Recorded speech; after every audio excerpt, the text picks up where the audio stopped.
రవీంద్రనాథ్, వివేకానంద ఇట్లాంటి వాళ్ళకి చెప్పిన కథ ఇది. ఒక వ్యక్తి బాగా తాగేవాడంట. ఊరంతా చెప్పారు తాగొద్దు తాగొద్దని, కానీ అతను తాగుడు ఆపలేదు. చివరికి తండ్రి చెప్తున్నాడు, కొట్టి చెప్పాడు, తిట్టి చెప్పాడు, అన్ని రకాలుగా చెప్పాడు. ఏమంటారు కదా, వేద దండోపాయాలని చెప్పాడు. చివరి తుడపాశం కూడా పెట్టాడు, కానీ వాడు తాగుడు మానలేదు. ఒకసారి కొడుకు అన్నాడంట, ఎందుకు నాయన అన్నిసార్లు చెప్తావు, ఒక చుక్కేసి చూడరాదు ఎంత బాగుంటుందో అంటే. నాకేం భయమా, నేను చుక్కేస్తాను, ఓ 2-3 నెలలు కొనసాగిస్తా, ఆ తర్వాత మాని చూపిస్తాను, నేను అంత ఈజీ ఇది ఇక్కడ అన్నాడంట. ఇద్దరు పెగ్గేశారు.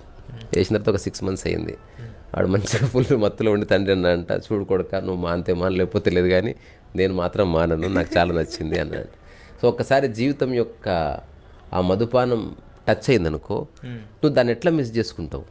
జీవితంలో ఆనందం ఉంది అని తెలిసి నువ్వు అనుభవిస్తున్నప్పుడు పనికిరాని ప్రాపంచిక విషయాల్లో పడి దాన్ని ఎట్లా కోల్పోతావు.